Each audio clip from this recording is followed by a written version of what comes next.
Bismillahirrahmanirrahim. Assalamualaikum warahmatullahi wabarakatuh. Waalaikumsalam warahmatullahi wabarakatuh. Innal hamdalillah nahmaduhu wa nasta'inuhu wa nastaghfiruh wa na'udzu billahi min shururi anfusina wa min sayyiati a'malina. May yahdihillahu fala mudhillalah wa ma yudhlilhu fala hadiyalah. Nashhadu an la ilaha illallah wahdahu la syarikalah wa nashhadu anna Muhammadan abduhu wa rasuluhu la nabiyya ba'dah. Allahumma shalli ala sayyidina Muhammad abdika wa nabika wa rasulikal ummi wa ala alihi wa sahbihi ajmain, amma ba'd. Para hadirin sekalian, jamaah Masjid Al-Marjan, jamaah Itikaf Al-Marjan yang dimuliakan, yang dirahmati dan diberkahi oleh Allah Subhanahu wa taala, insyaallah kita bersyukur kepada Allah Subhanahu wa taala hingga sampai pada hari yang ke-26 ini Allah masih memperkenankan kita, mengizinkan kita untuk sampai pada titik ini. Insyaallah mudah-mudahan kita berdoa kepada Allah Subhanahu wa taala, mudah-mudahan amaliyah Ramadan kita sejak hari pertama sampai dengan saat ini diterima oleh Allah Subhanahu wa taala, menjadi penghapus dosa-dosa kita, menjadi wahana yang dapat membersihkan seluruh kekurangan ya amal dari diri kita, insyaallah. Salawat serta salam tidak lupa kita sampaikan kepada junjungan kita Nabi Muhammad sallallahu alaihi wasallam. Kita sampaikan salam sejahtera juga kepada keluarga beliau dan kepada para sahabatnya, insyaallah. Mudah-mudahan kita semua yang hadir di sini termasuk ya dikategorikan sebagai orang-orang yang mengikuti Rasulullah sallallahu alaihi wasallam, mengikuti tuntunannya dan sama-sama berikhtiar untuk menekuni apa yang diteladani oleh Rasulullah SAW. Para hadirin yang dimuliakan oleh Allah, tidak terasa ya kita sudah sampai di malam yang ke-27 ini. Rasanya belum lama, seolah-olah seperti baru kemarin ya kita menghadapi sidang itsbat. Sebentar lagi kita akan menghadapi sidang itsbat kembali. Ya seperti itu ketika Allah memberikan istilah ayyama ma'dudat. Allah berikan hadiah ya dengan Ramadan, lalu disyariatkan kepada kita puasa dalam beberapa hari saja, dan hingga detik ini sampai saat ini sungguh tidak terasa ya kita rasakan sudah sudah sampai di hari yang ke-27 ini, tidak terasa sekali. Sehingga ya mudah-mudahan segala ikhtiar yang kita upayakan sampai dengan hari ini, dan mudah-mudahan Allah berikan karunia, memberikan kesempatan kepada kita untuk sampai pada hari-hari berikutnya menyelesaikan Ramadan dengan paripurna, insyaallah. Amin. Para hadirin yang dimuliakan oleh Allah Subhanahu wa taala, waktu saya diminta ya mengisi pada kajian iktikaf kali ini, saya tanya temanya tentang apa? Ya yang ada saja ya yang ada saja. Jadi saya teringat dalam sebuah kajian ya. Saya coba buka ya beberapa catatan, lalu saya coba kumpulkan lagi ya beberapa catatan itu. Karena diminta tema, ya saya coba berikan tema seperti yang ada di depan ini. Ya, di titik ini kita menuju kemenangan. Para hadirin yang dimuliakan Allah Subhanahu wa taala, salah satu makhluk ya yang merasakan kebahagiaan itu, di antaranya adalah orang tua kita, guru-guru kita, keluarga kita, ya, sanak saudara kita, sahabat barangkali yang telah pergi mendahulu kita, yaitu orang-orang yang wafat ya, orang yang wafat. Dan ini diabadikan dalam sebuah hadis dari Rasulullah SAW. Lau sami'tu nida'an sa'iddatihim. Jadi kalau seandainya, ya andai kalian dapat mendengar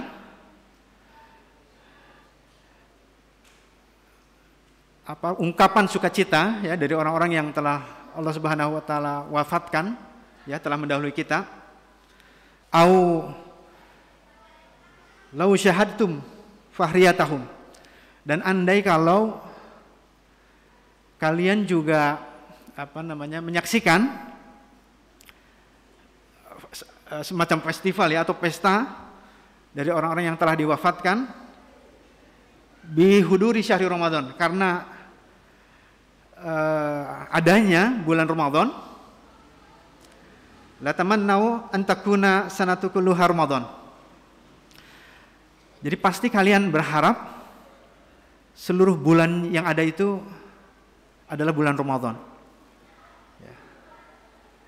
Jadi para hadirin sekalian, kalau hadis itu mengilustrasikan kebahagiaan gitu ya, rasa sukacita dari orang-orang yang telah diwafatkan oleh Allah Subhanahu wa taala, hatta mereka nauzubillah yang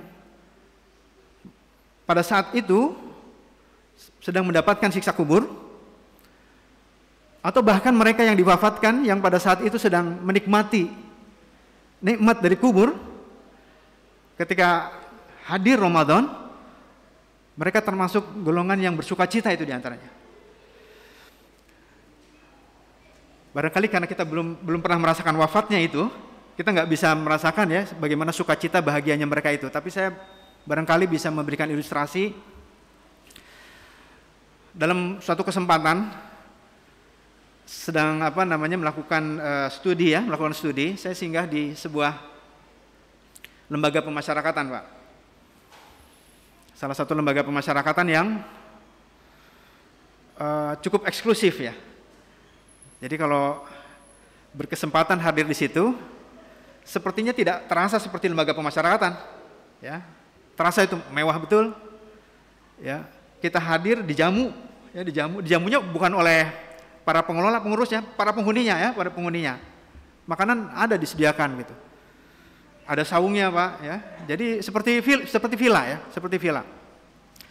Tapi kira-kira kalau Bapak-bapak saya tanya, seandainya kita menjadi penghuni lembaga pemasyarakatan itu, semua serba ada, fasilitasnya ada mewah, bahkan lebih mewah barangkali dari fasilitas yang ada di rumah kita. Makanan serba ada, ya. Jenis makanan apa yang kira-kira kita suka, lalu ada di situ. Kira-kira kalau Bapak, ya kita diberi kesempatan keluar karena bebas, lalu di depan lembaga pemasyarakatan itu ada tukang cilok, Pak. Ada tukang cilok ya.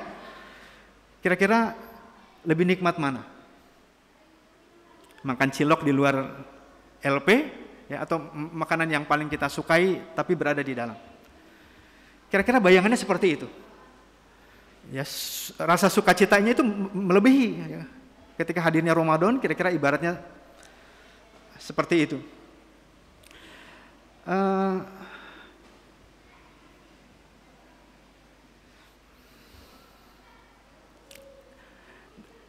Saya ada contoh lagi, misalnya ilustrasi Bapak-bapak ya sekalian. Ini tidak tayang ya. Nah, mungkin kurang jelas ya. Ada yang tahu, Pak, ini tanaman apa? Janda, Pak ya? Bukan janda kembang ya, janda bolong, monstera. Yang sebelahnya itu philodendron, Pak, philodendron.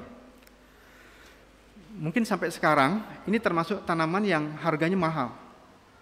Harganya tinggi sekali ya. Itu konon kabarnya sampai ada yang bernilai puluhan juta ya. 20 jutaan itu sampai ya, 20 jutaan itu sampai untuk tanaman ini. Begitu juga yang philodendron kira-kira 20-30 juta, Pak.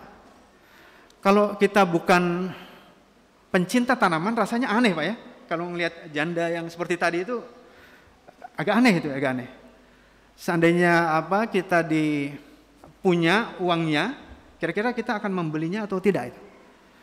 Ya. Nah, rasanya agak sulit ya, agak sulit untuk membelanjakan ya uang kita untuk sejumlah uang dengan puluhan juta tadi untuk membeli tanaman itu ya.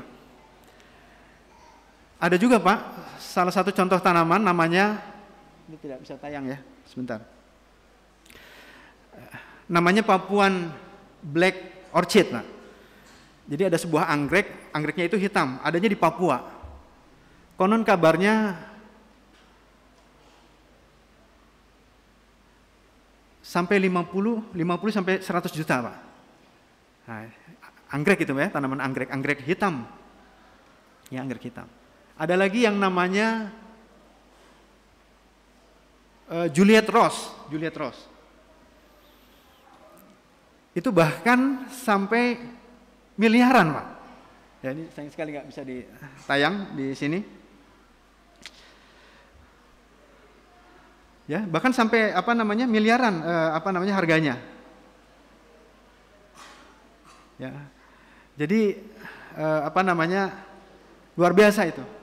Ya, jadi kita tidak bisa bayangkan. Jadi kalau kita bukan pencinta tanaman atau kita bukan orang yang menyukai ya atau seorang yang punya keahlian tentang sebuah tanaman, rasanya sulit kita untuk membelanjakan uang kita untuk membeli tanaman itu. Tapi seperti itu nilainya tanaman. Ya. Atau contoh yang lain Pak,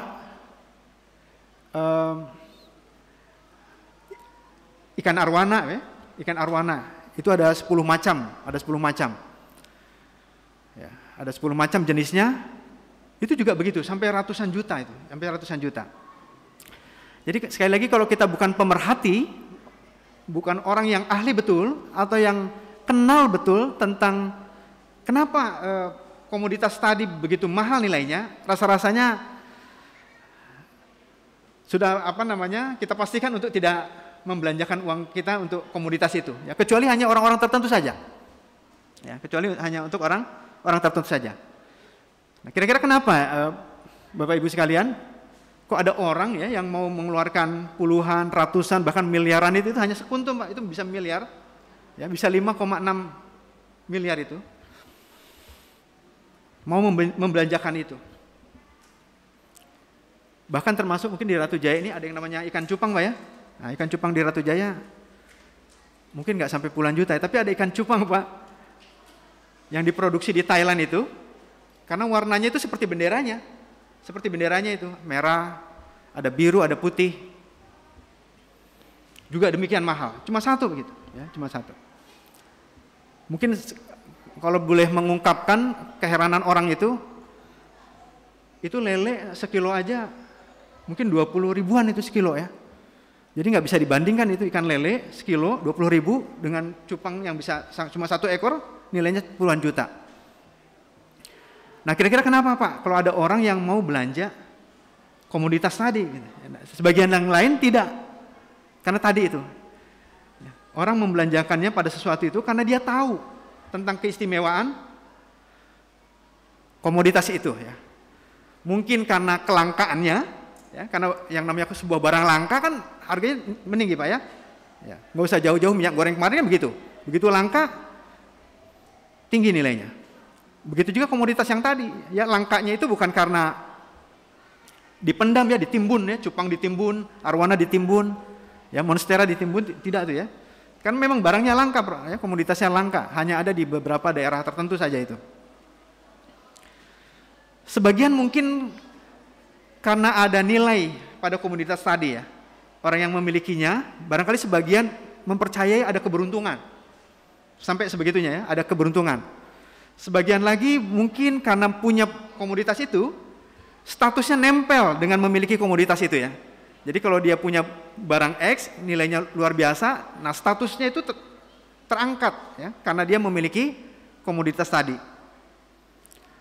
Ada juga mungkin yang karena sulitnya memelihara itu atau memproduksi komoditas itu ya, memakan waktu, biayanya juga tidak sedikit, perawatannya juga tidak sederhana, maka harga menjadi mahal.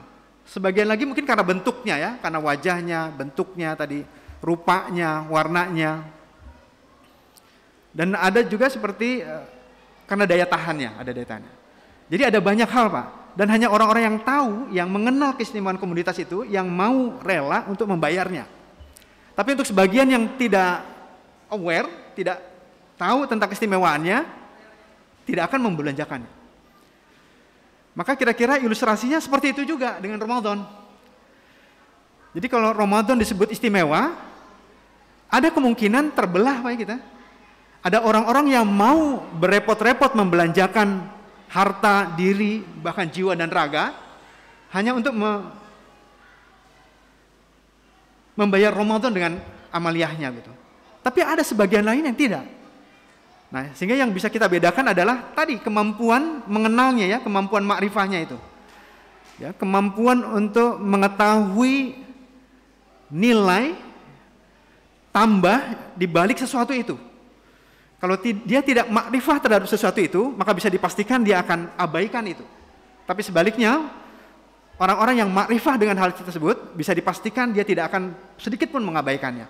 Meskipun dia belanjakan seberapa besar apa yang dia punya untuk membelanjakan hal itu. Nah begitu juga dengan Ramadan, Bapak Ibu sekalian ya. Allah sudah beritahu Ramadan itu istimewa. Ya. Tapi persoalannya tidak semua kita punya makrifah terhadap Ramadan itu. Sehingga respon kita menghadapi Ramadan juga sesuai dengan level makrifah setiap kita itu berbeda. Ya, itu berbeda sekali. Nah, maka istilahnya kalau kita tidak makrifah, kita tidak kenal, maka bisa dipastikan kita tidak punya respon ya yang adekuat ya. Tidak punya responnya itu tidak punya daya ungkit ya, tidak punya daya ubah dalam bentuk apapun. Allah Subhanahu wa taala memberikan instrumen kepada kita di mana Allah menginginkan kita punya daya ubah ya, daya ungkit ketika beraktivitas dengan instrumen ibadah itu ya, instrumen ibadah itu. Nah, makanya salah satu rumusnya itu Pak, kita selalu berupaya untuk mengupayakan diri kita untuk makrifah terhadap Ramadan ya, makrifah terhadap keistimewaan Ramadan. Nah, sekarang kita sudah sampai di malam yang ke-27. Kira-kira kita sudah terlambat atau tidak ini Pak ya? Kita sudah terlambat belum ini? Sudah sampai malam yang ke-27 untuk bermakrifah ya terhadap keistimewaan Ramadan itu. Barangkali belum terlambat Pak. Kalau Bapak Ibu bisa menangis malam ini, menangislah sejadi-jadinya. Mudah-mudahan tangisan kita itu menjadi berkah yang membayar ketidakmakrifan kita selama 26 hari ini. Ya, mudah-mudahan Allah memberkahi kita di sisa-sisa waktu kita. Ada sedikit kisah menarik Bapak Ibu sekalian, sekelumit episode dari salah seorang ulama ya, Imam Bukhari namanya, salah satu ahli hadis ya, Imam Bukhari ini.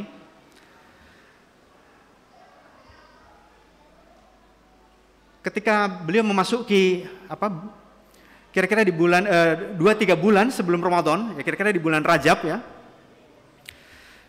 dia sudah merasakan tubuhnya itu sakit-sakitan Pak. Kalau dalam tarikh itu konon kabarnya beliau punya histori diabetes, histori gula ya, penyakit gula. Jadi kalau Bapak Ibu punya DM ya, punya diabetes, mungkin tahdus binikmahnya tidak usah khawatir ya, karena Imam Bukhari pun ternyata punya riwayat itu ya. Barangkali Bapak Ibu yang punya riwayat itu satu turunan dengan Imam Bukhari sampai punya riwayat itu. Jadi Imam Bukhari ini punya feeling, punya insting tadi, sudah khawatir ya karena sakit-sakitan sejak bulan Rajab itu.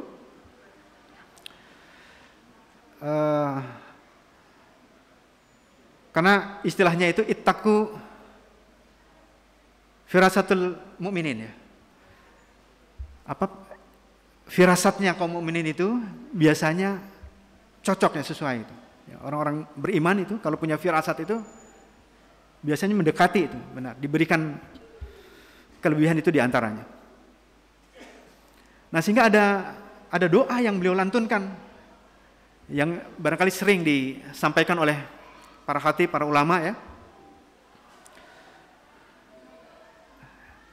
Ya Rob, barik lana fi Rajaba wa Sya'ban wa balikna Ramadan.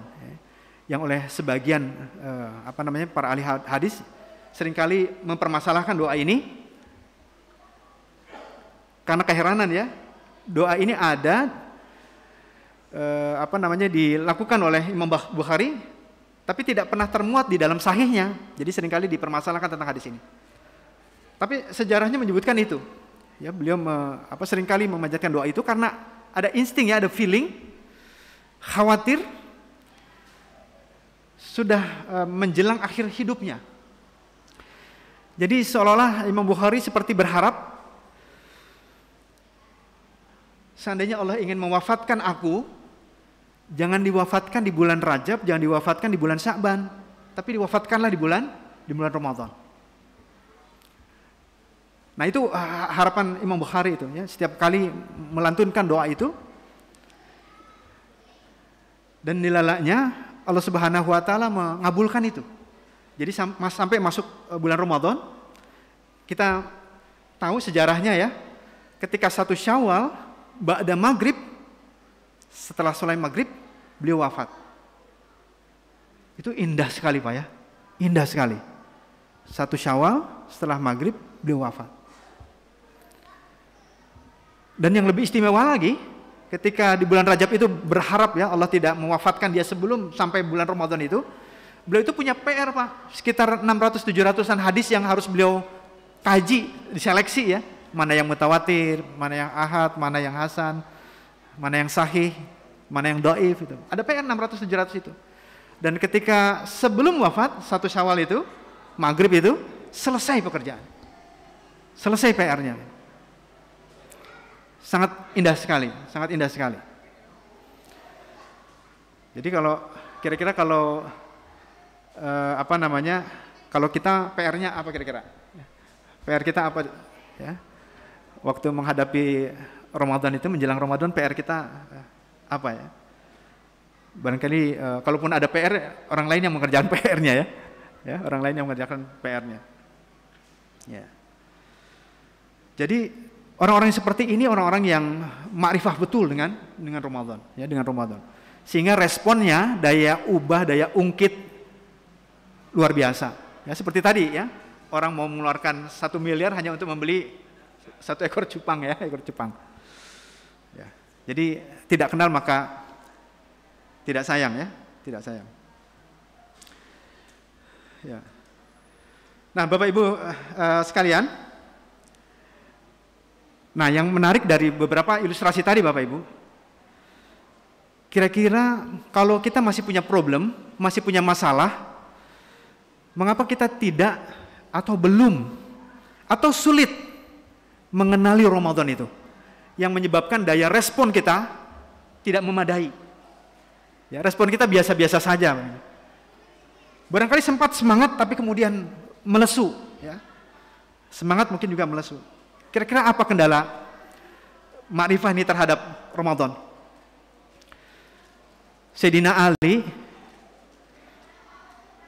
menyebutkan 2 hal kan. Yang pertama persoalan ilmu, karena makrifah itu masalahnya berkaitan dengan ilmu. Lalu masalah yang kedua adalah karena dosa. Dosa itu yang membuat kita terhijab ya, makrifah kita terhijab. Ya, ada benteng sehingga sulit kita untuk bisa konsisten untuk makrifah itu memberikan daya ungkit buat buat kita. Kalau ilmu, obat ilmu belajar mudah ya, kalau ya kalau sakit ilmu obatnya belajar, ya berguru. Tapi kalau tentang dosa ini dia, nah ini yang rumitnya di sini ya, tentang dosa ini berbeda sekali. Dalam kitab Ihya Ulumuddin Imam Ghazali, beliau menyebutkan beberapa klasifikasi tentang dosa itu. Nah, barangkali beberapa ilustrasi ini bisa memberikan pemahaman kita lebih dalam ya tentang dosa ini dan seperti apa cara mengatasinya. Pertama, ada yang disebut Pak, ada dosa yang secara sifat itu seperti kalau ada kotoran, debu nempel Pak. Ya, ada debu, kotoran nempel di baju kita mudah sekali membersihkannya, tinggal begitu atau ditiup bahkan hilang. Ya, jadi ada kelompok-kelompok dosa yang modelnya semacam ini. Ya, hanya menempel saja, lalu kita bisa hilangkan dengan menepuk atau meniupnya, hilang. Jadi ada dosa-dosa yang semacam itu. Tapi ada sifat dosa ya, yang sifatnya itu tertimbun Pak, ya, tertanam. Nah, tertimbun, tertanam gitu. Jadi kalau sesuatu itu ada ditanam supaya bisa tercabut dari yang ditanam itu, maka obatnya ada ya digali Pak, digali. Ya, kita perlu menggalinya, ya menggali. Nah, biasanya kelompok yang disifati pada dosa-dosa semacam ini, dosa-dosa yang berkaitan dengan masalah harta Pak, masalah harta. Ya. Ya. Jadi sifatnya seperti tadi, kalau orang kena diabetes itu Pak, itu problemnya menjalar ke fungsi atau sistem yang lain Pak. Mulai dari syaraf Pak. Jadi diabetes itu dalam kondisi tertentu, level tertentu itu bisa mengganggu syaraf. Bisa mengganggu pankreas. Kadar insulin itu terganggu di situ. Bisa ke kulit. Bisa ke jantung, ya bisa ke paru, macam-macam itu sampai ke kaki itu, kompleks sekali. Jadi COVID kemarin Pak, kalau ada orang yang punya riwayat DM, jadi repot. Ya, COVID-nya itu jadi repot. Ya, kondisinya makin seperti itu. Nah, dosa yang seperti ini itu akan menghajar fungsi atau sistem yang lain, ya, hal-hal yang lainnya itu akan menjalar gitu ya. Jadi kalau dosa itu tidak diatasi, maka dia akan menghajar dosa yang lain. Ya, artinya bisa melakukan dosa-dosa yang lain, ya, dosa-dosa yang lainnya. Ya. Nah, seperti apa itu? Jadi orang-orang yang terbiasa ya melakukan penyimpangan atau dosa dalam konteks harta tadi ya, memakan harta yang bukan haknya, ya. Maka dia akan menjalar, akan merembet ke dosa yang lain. Ya. Mudah sekali berdusta, ya, mudah sekali berdusta. Jadi terus menjalar begitu. Kalau itu tidak tidak digali dosa-dosa itu. Ya. Pernah ada satu penelitian juga dilakukan oleh para ahli di bidang psikologi. Kali ini yang diteliti orang-orang yang terpidananya, orang yang terpidana. Dan terpidananya itu karena masalah harta, finansial, tentang masalah uang ini, masalah uang. Salah satu variabelnya diantaranya adalah riwayat atau pengalamannya melakukan aktivitas penyimpangan seksual, Pak. Ya, jadi mohon maaf, berzina, Pak. Ternyata hasil laporannya lebih dari 90%, Pak. Pernah melakukan itu. Jadi lambat laun para ahli dari studi-studi, dari penelitian itu sedikit demi sedikit membuktikan itu. Ya, jadi dosa yang tertimbun, yang tertanam, yang berkaitan dengan masalah harta tadi, ketika tidak berusaha untuk diatasi, maka dia akan menjalar, akan merembet ke hal-hal yang lain, terutama termasuk dalam kelompok tadi. Ya, penyimpangan seksual. Sehingga bagaimana cara mengatasinya tuh? Menggali ya masalah dosa-dosa yang berkaitan dengan harta, Pak.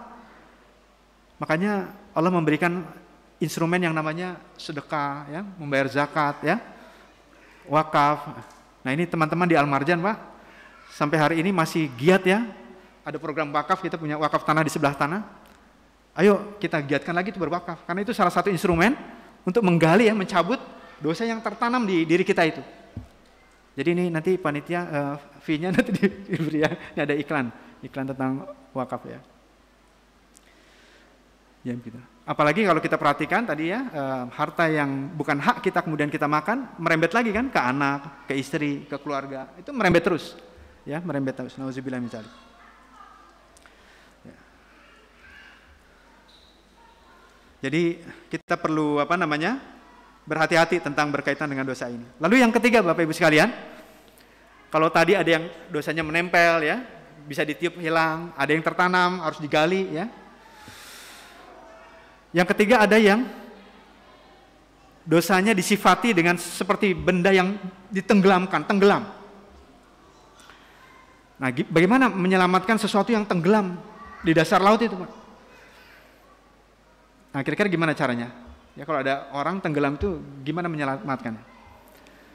Maka yang dikirim itu penyelam yang ahli, ya, penyelam yang profesional, ya. Kan kita sering dengar tuh di sebuah sungai, ya, atau di kanal barat, kanal timur, ya, ada anak-anak atau orang bermain di sungai di sana, hanyut, kawannya ingin menolong, bukannya selamat ikut hanyut juga. Nah, itu. Ya. Jadi menolongnya harus dibantu oleh penolong yang ahli, ya, penyelam yang ahli. Nah, penyelam yang ahli ini maksudnya apa, Pak? Orang yang punya makrifah kepada Allah Subhanahu wa taala.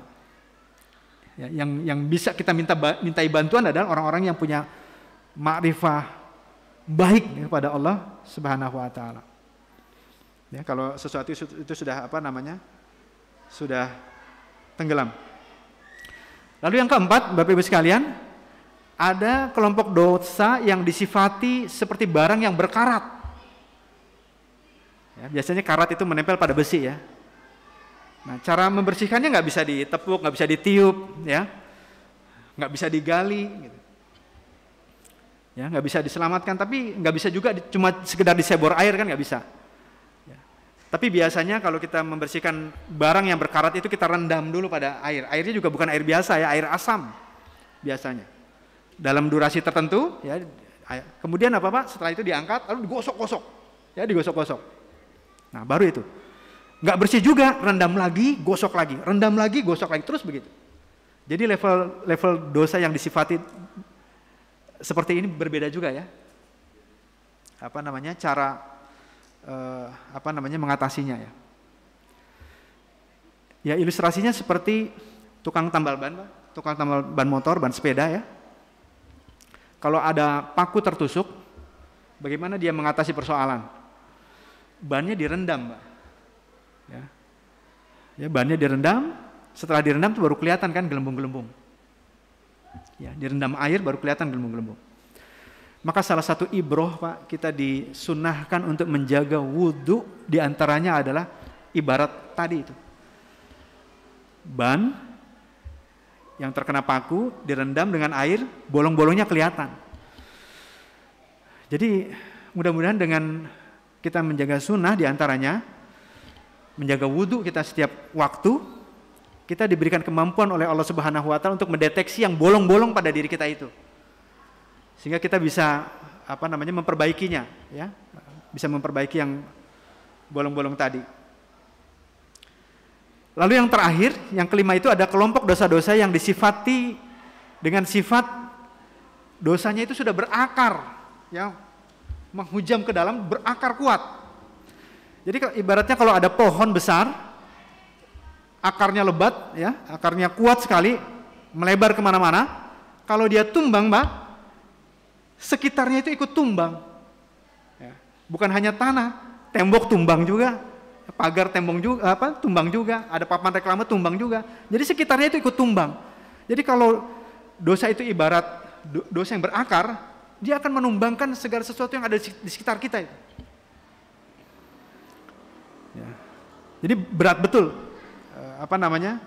persoalannya itu ya. Nah, boleh jadi Pak, kita punya kelima sifat dosa yang seperti ini. Boleh jadi juga kita sudah berusaha keras, ya, sudah berikhtiar luar biasa untuk mengatasi dosa yang pertama tadi, yang menempel sampai yang berakar pada diri kita. Tapi tidak bersih-bersih dosa itu ya, tidak bersih-bersih juga gitu. Itu ibaratnya Pak, kita punya rumah kita kotor, sudah setengah mati Pak. Ya satu keluarga membersihkan rumah itu nggak bersih-bersih ya. Nggak bersih-bersih gitu ya. Ya, sampai sudah kepayahannya kira-kira Pak Wali Kota buat surat edaran ya. Buat rumah-rumah yang kotor sudah biarkan ya. Nanti ada ada dinas kebersihan mendatangi setiap rumah. Ya. Yang penting tolong buka pintunya buat datang pasukan dari dinas kebersihan itu. Nah, ibaratnya Pak, kalau dosa kita masih ada ya, dosa 1 sampai ke 5 tadi, itu kata Allah, jangan khawatir, aku belikan instrumen Ramadan itu, syaratnya hati kita tolong buka pintu hati kita lebar-lebar supaya masuk itu Ramadan, ya, mudah untuk memberikan ma'rifah kepada kita, lalu kita meresponnya dengan luar biasa, punya daya ubah, punya daya ungkit, sehingga betul-betul membersihkan ya secara paripurna dosa-dosa kita tadi. Nah, Ramadan keistimewaannya ibaratnya seperti itu. Kita sudah kepayahan ya 10 bulan atau 11 bulan untuk membersihkan itu. Allah datangkan Ramadan ya sebagai dinas kebersihan itu. Kita tinggal buka aja, tinggal buka. Jiwa kita, hati kita, ya, perasaan kita dibuka lebar supaya itu masuk. Ya, kalau tertutup ya sulit. Ya, pasukan dinas kebersihan tadi untuk membersihkan kotoran-kotoran itu tadi. Ya. Nah, itu merupakan keistimewaan Ramadan itu. Maka kita juga tahu ya sedikit sejarah tentang Ramadan itu. Kita mengenal Allah mensyariatkan saum Ramadan itu pada tahun kedua Hijriah ya, pada tahun 2 Hijriah. Dan perintahnya itu ya surat Al-Baqarah ayat 183 itu turun di bulan Sya'ban ya. Tanggal 2 atau tanggal 3-nya gitu. Ya. Tapi beberapa hari sebelum disyariatkan saum Ramadan itu, ya, 2 hari atau beberapa hari sebelumnya, itu yang turun terlebih dahulu surat Al-Baqarah ayat 216, Pak. Ya, sebelum 183. Ya, sebelumnya turun surat Al-Baqarah ayat 216. Nah, di sini Allah perintahkan apa? Kutiba alaikumul qital ya ayyuhalladzina amanu kutiba alaikumul qital. Jadi sebelum disyariatkan perintah puasa, turun dulu surat Al-Baqarah ayat 216 itu. Jadi diperintahkan untuk berperang oleh Allah Subhanahu wa taala. Mungkin di penghujung bulan Rajab ya. Kira-kira. Nah, ayat ini sebetulnya warning ya, early warning system karena kaum muslimin akan menghadapi perang Badar. Ya, perang Badar waktu itu. Ya. Dan di ayat itu kan Allah sebutkan di situ, wa huwa kurhul lakum wa asa anta takrahu syai'an wa huwa khairul lakum. Allah perintahkan berperang itu, tapi Allah tahu bahwa kalian pasti nggak suka itu, pasti nggak mengenakan gitu. Tapi kata Allah, wa asa an takrahu syai'a wa huwa khairul lakum wa asa an tuhibbu syai'a wa huwa syarrul lakum. Allah tahu itu nggak enak, kamu merasakan nggak enak dengan itu, tapi itu baik. Atau sebaliknya ya, kamu menginginkan sesuatu yang lebih mengasyikkan, lebih mengenakan, tapi itu buruk bagi kalian. Ya. Ya. Nah, itu ketika ayat itu turun, Pak, kaum muslimin itu dalam suasana yang galau, ya, gelisah, resah. Kenapa, Pak? Karena ketika perintah berperang itu, umat Islam itu istilahnya ditinggalkan oleh masyarakat Madinah ya pada saat itu. Ya, ketika hijrah di Madinah itu turun ayat ini, Nabi Muhammad, para sahabat dan kaum muslim itu ditinggalkan koalisinya, orang koalisinya dari kaum Yahudi, kaum Nasrani, dan ahlul kitab, ya. Karena waktu mereka hidup di Madinah itu mereka hidup bersama sebetulnya, ya. Mereka hidup rukun, hidup damai ya. Orang Yahudi di sana, kaum Nasrani, ya, ahlul kitab, lalu kaum muslimin hidup rukun, ya. Mereka diikat menandatangani 48 pasal ya dalam perjanjian Madinah itu. Jadi hidup rukun damai di situ. Tapi Pak, ada kelompok yang kelima, ada kelompok yang keenam yang tidak suka kerukunan yang ada di Madinah itu. Lalu membuat atau menimbulkan provokasi. Ya, kaum kafir Quraisy itu menciptakan provokasi. Mereka kirim pasukan ya, pasukan elit itu di sana untuk membakar rumah ibadahnya kaum Yahudi. Nah, dibakar rumah ibadah kaum Yahudi. Orang-orang Yahudi di Madinah punya prasangka, ya, karena yang mengelola pemerintahan di sana adalah Nabi Muhammad, para sahabat dan kaum muslimin. Mereka menduga, loh, ini baru saja perjanjian Madinah ditandatangani, ini ada 48 pasal. Kok rumah ibadah kita sudah dibakar? Jadi mereka punya prasangka buruk bahwa itu dilakukan oleh Nabi Muhammad dan para sahabatnya atau kaum muslimin. Nah, ini pasti dilakukan oleh oleh mereka. Tapi sebelum prasangka itu, mereka lebih dulu menuduh saudaranya yang lain, yaitu kaum Nasrani. Karena mereka melihat rumah ibadahnya utuh, baik-baik saja gitu. Nah, tidak cukup orang kafir Quraisy membakar rumah ibadah kaum Yahudi, dikirim juga pasukan elit untuk membakar rumah ibadahnya kaum Nasrani. Nah, terjadi itu Pak. Akhirnya keduanya baru tahu ini, rumah ibadahnya sama-sama dibakar. Gitu. Sehingga mereka menduga, oh ini pasti kaum muslimin yang menjadi penyebabnya.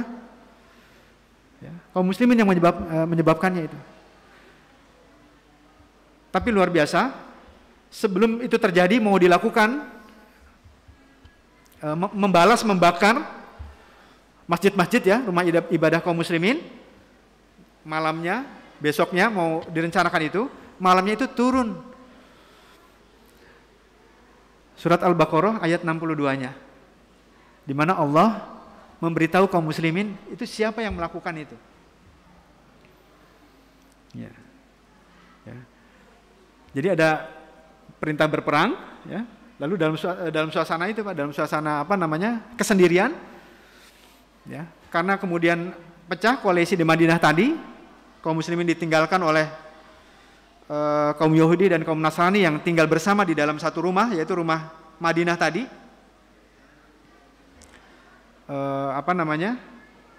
Turun tadi ya surat Al-Baqarah ayat 62 yang berisi tentang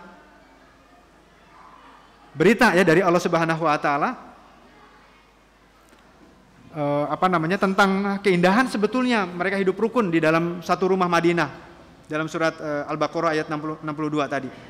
Innalladzina amanu walladzina hadu wan nasara was-sabiin ahli kitab was-sabiin man amana billahi wal yaumil akhir. Jadi sesungguhnya orang-orang yang beriman, orang-orang Yahudi, orang-orang Nasrani, orang-orang Sabiin ya, di antara mereka adalah beriman kepada Allah dan beriman kepada hari akhir. Nah, diberitakan kabar ini oleh Allah Subhanahu wa taala. Ya. Jadi ketika perintah berperang oleh Allah Subhanahu wa taala itu dalam suasana sendiri ya, dalam suasana sendirian kaum muslimin karena persoalan tadi provokasi dari kelompok orang-orang yang di luar Madinah itu, yang tidak suka dengan perdamaian yang terjadi di antara kaum Yahudi, kaum Nasrani, kaum Sabiin dan kaum muslimin di di Madinah. Ya. Jadi kerukunan itu diabadikan dalam surat Al-Baqarah ayat 62 itu. Nah, begitu juga ya pada malam sebelum rencana kaum kafir Quraisy untuk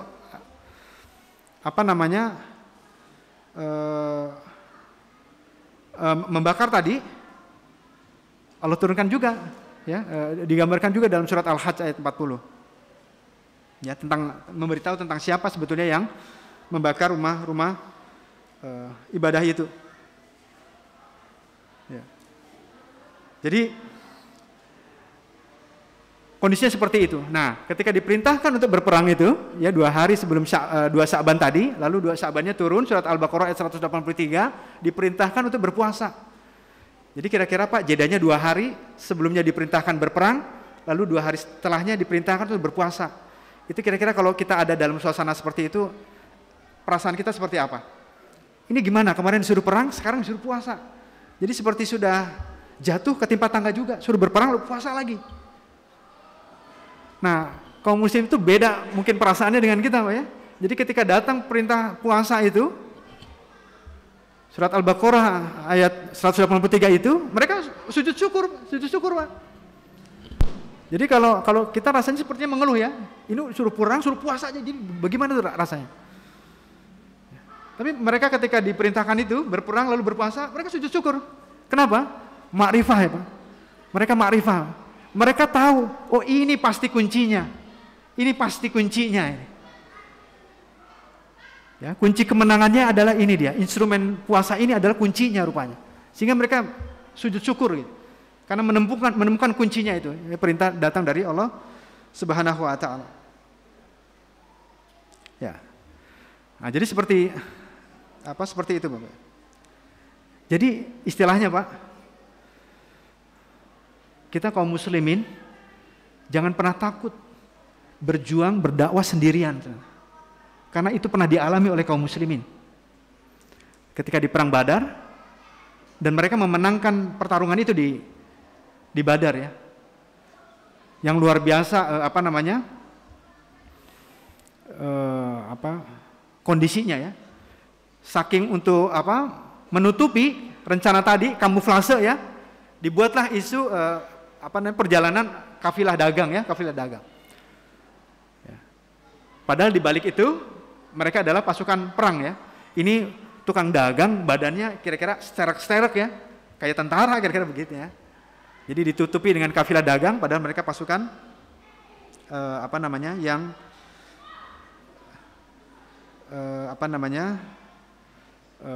menyerang kaum muslimin di Badar. Lalu ayat yang lain ya, yang juga turun kira-kira di akhir bulan Rajab itu di tahun yang sama adalah surat Ali Imran ayat 102. Ya. Surat Ali Imran ayat 102 ya. Ya ayyuhalladzina amanu ittaqullaha haqqa tuqatih wa la tamutunna illa wa antum muslimun. Nah, ketika ayat ini hadir, kira-kira Rasulullah itu seperti mengeluh ya, mengadu. Ya Allah, saya enggak cuma menginginkan umat saya, kaum muslimin itu cuma sekedar muslim ketika di akhir hidupnya. Kenapa? Karena rumus untuk masuk surga itu syaratnya bukan muslim, bukan sekedar muslim. Ya. Tapi orang-orang yang bertakwa, gitu. Ya, orang-orang yang bertakwa, gitu. Nah, itulah kemudian Allah respon, ya Allah jawab itu dengan surat Al-Baqarah ayat 183 itu. Ya ayyuhalladzina amanu kutiba alaikumusiyam. Jadi Allah tidak berikan ikan ya, tapi Allah berikan kailnya. Bagaimana caranya agar kaum muslimin bertakwa itu adalah salah satunya dengan diperintahkan untuk melakukan ibadah puasa di Ramadan itu. Nah, sehingga mereka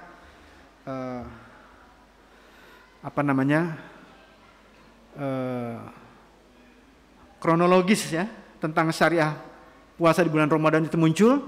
Ternyata banyak kisah istimewa di balik peristiwa disyariatkannya puasa di dalam bulan Ramadan. Ya. Nah, malam ini diantaranya saya beri Tadi judulnya apa Pak? Masih ada ingat nggak judulnya apa barusan tema ini? Ya? Ya Pak? Ini ada hadiahnya Pak. Ini ada hadiahnya. Apa Pak? Wah, Masya Allah. Ini ada hadiahnya Pak. Benar Pak, saya sengaja ini bawa. Boleh ke sini Pak?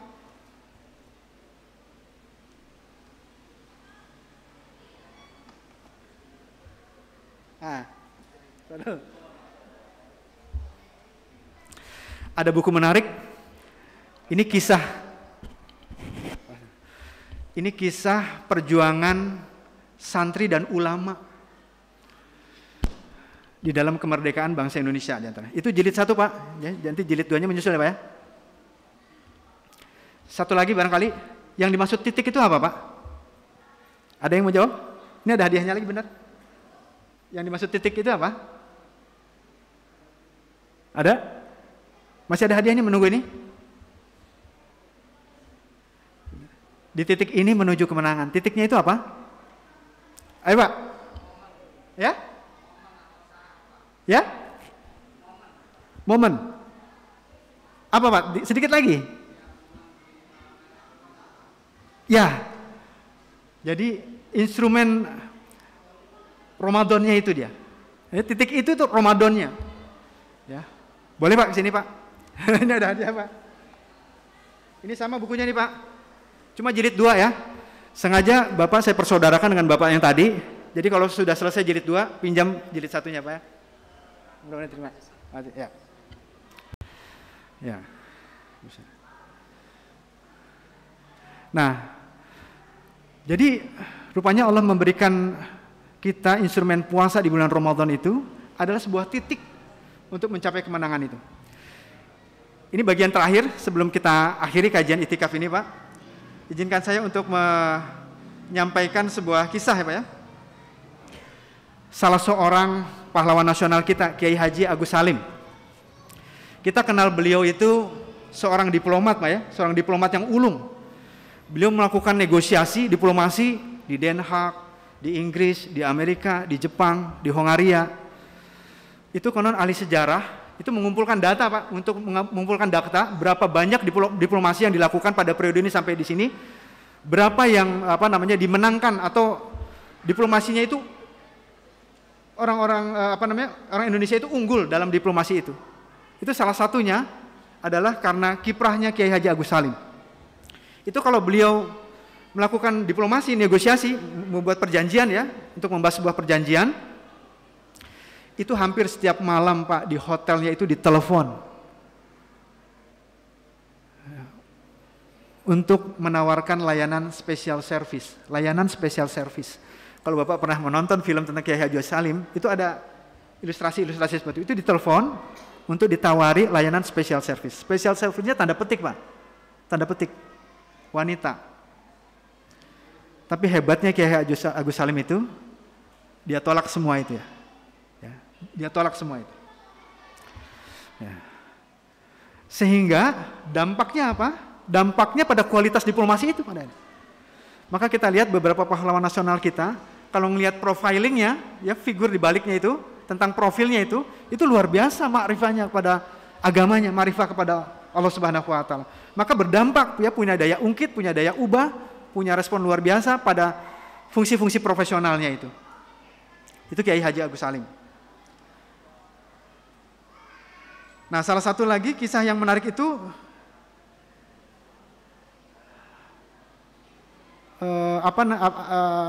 tentang sejarah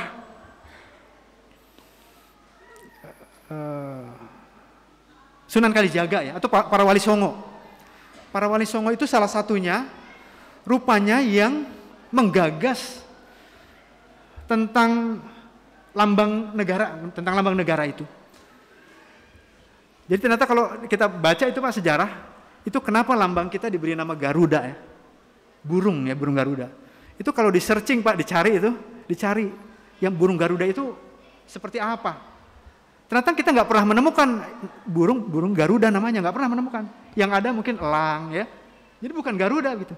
Rupanya itu sebuah makna, sebuah istilah ya, yang ditempelkan oleh para wali songo Sunan Kalijaga diantaranya tentang lambang itu, ya, tentang sebuah lambang itu. Rupanya punya makna itu ruhun jadid. Jadi Garuda itu ruhun jadid. Jadi bukan pakaian baru, ayat itu bukan pakaian baru ya, tapi ruh yang baru, ruhun jadid, ruh yang baru. Jadi rupanya Garuda itu istilah dari menggali ruh, Pak, menggali ruh di dada itu. Makanya kalau kita amati petikan lagunya ya, bangunlah jiwanya, bangunlah badannya itu. Itu ada Pak, mungkin bisa dibaca tadi di buku yang tadi ya, Bapak-bapak yang beruntung tadi ya. Nah itu luar biasa ya. Jadi kiprah kaum muslim itu luar biasa di sana. Satu lagi yang terkait dengan ini adalah tentang perjuangan para ulama, para santri ya, di mana mereka punya makrifah luar biasa terhadap agamanya, terhadap Allah Subhanahu wa taala adalah waktu Belanda menjajah kita, itu mulainya di kira-kira tahun 1500-an, Pak. 1500-an sampai 1700 itu tidak ada perlawanan. Dulu belum ada namanya Indonesia ya, namanya baru Nusantara. Tidak ada perlawanan, Pak. Sampai muncul seorang ulama, mungkin Bapak Ibu sudah tahu sejarahnya, seorang ulama Habib Hussein, itu yang mendirikan masjid di Keramat Luar Batang di Jakarta, dekat Sunda Kelapa itu, masjid Luar Batang ya. Sampai sekarang itu museumnya masih ada, Pak. Jadi beliau ulama ya yang resah, ini 200 tahun nggak ada perlawanan, dijajah oleh Belanda ya. Beliau undang para ulama yang terkenal ya di Nusantara itu, kira-kira ada 11 orang. Itu kalau ke museum di sana itu absensinya ada, Pak. Absensinya ada itu ya. Orang itikaf kita di Al-Marjan aja absensinya ada, Pak. Masa ini pertemuan ulama Nusantara nggak ada absen? Ada absennya itu, Pak. Berkumpul itu di sana di masjid itu, mereka bahas apa? Ini kenapa 200 tahun kita nggak ngapa-ngapain? Mereka syuro, Pak, melakukan syuro, iktikaf, ya, melakukan kajian, syuro, iktikaf, istiqoroh. Ini apa persoalannya? Ada apa? Rupanya penyebabnya adalah nafsi-nafsi, Pak. Orang-orang di Nusantara pada saat itu nafsi-nafsi, nggak peduli, Pak. Jadi melakukan urusannya masing-masing. Berarti ini gimana caranya untuk menyatukan bangsa ini Nusantara itu? Akhirnya hasil suro, istiqoroh, melakukan kajian, keluarlah keputusan kita harus buat bendera. Harus bendera. Benderanya kayak apa benderanya? Itu yang para ahli itu mengkaji kitabnya, Pak. Sampai Habib Hussein ini salah satunya dia baca hadis Sahih Muslim. Rupanya di situ ada hadis di Sahih Muslim, Pak. Ini saya bacakan saja, panjang, tapi kira-kira bunyinya kira-kira begini, sebuah hadis yang perawinya Abu Ayyub bin Abi Qilabah. Rasulullah SAW bersabda ya, sesungguhnya Allah telah perlihatkan seluruh bumi ya kepadaku, hingga aku dapat melihatnya, baik yang terbentang di timur maupun yang terbentang di barat. Sesungguhnya kekuasaan umatku akan mencapai bagian-bagian bumi yang telah diperlihatkannya kepadaku, dan aku telah diberikan ya perbendaharaan atau pusaka. Di sini diistilahkannya pusakanya itu apa? Merah putih. Jadi dalam hadisnya itu diistilahkan sebagai al-kanzaini al-ahmaro wal abyad. Jadi pusaka merah putih. Jadi merah putih itu simbol umat Islam, Pak. Jadi kalau baca lagi tarikh mengenai Rasulullah itu pedangnya Ali bin Abi Thalib, pedangnya Ali itu corak merah putih. Sarung pedangnya Khalid bin Walid itu merah juga, merah putih juga. Ya walaupun merah putihnya nggak seperti merah putih seperti kita ya. Lalu ada panji bendera untuk Bani Salim itu warna merah juga. Ya. Jadi rapat besar para ulama itu memutuskan simbol untuk mempersatu bangsa itu bendera itu merah putih dari kajian itu, dari kajian hadis itu, hadis Sahih Muslim itu kemudian. Sehingga kemudian setelah itu dilakukan sosialisasi besar-besaran bagaimana mensosialisasikan bendera merah putih itu. Maka kita pernah dengar ya, Bapak Ibu sekalian, zaman dulu orang tua kita kalau ada bayi lahir, tolong dibuatkan bubur merah, bubur putih, Pak. Itu zaman dulu itu. Rupanya itu instrumen budaya yang dilakukan oleh para ulama kita dahulu untuk mensosialisasikan simbol-simbol kebangsaan untuk menyatukan Nusantara itu diantaranya. Atau orang tua kita dulu kalau bangun rumah, Pak, di atap, di parak suruh tempel apa, Pak?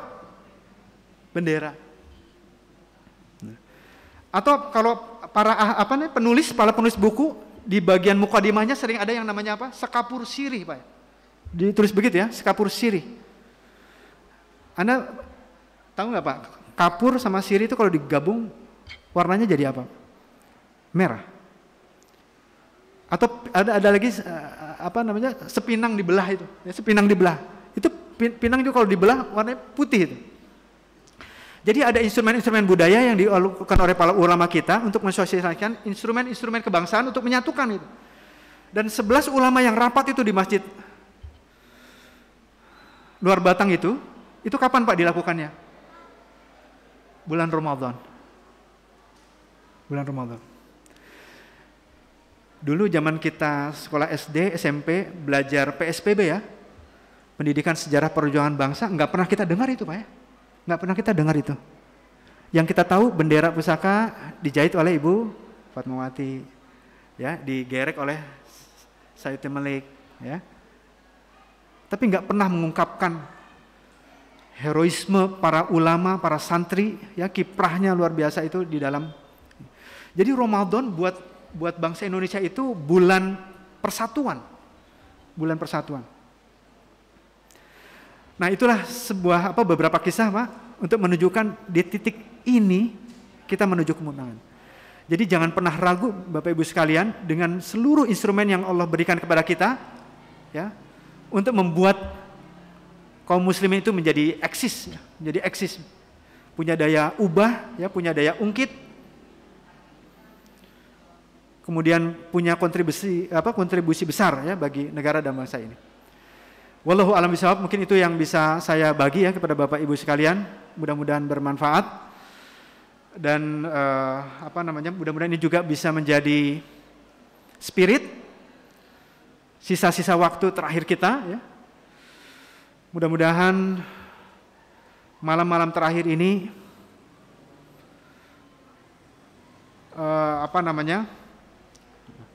menstimulasi, ya, perasaan ma'rifah kita luar biasa terhadap agama ini, terhadap syariah ini, terhadap Sang Khalik, terhadap Allah Subhanahu wa taala. Dan mudah-mudahan suasana seperti ini mari kita sama-sama hidupkan, ya. Kita hidupkan. Saya merindukan, ya, suasana ini ada nanti di bulan Mei, ya, di bulan Agustus, di bulan September. Kalau perlu dicanangkan, Pak. Kita bikin itikaf. Ya. Kita bikin program serupa mirip di Ramadan itu. Nggak usah banyak-banyak, 1-2 untuk menghidupkan itu. Ya. Karena sedih betul, Pak. Ini sedih betul, ya. Sedih betul.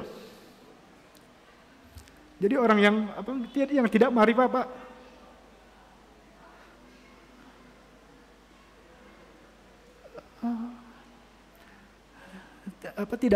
tidak mungkin tidak bahagia kalau meninggalkan Ramadan.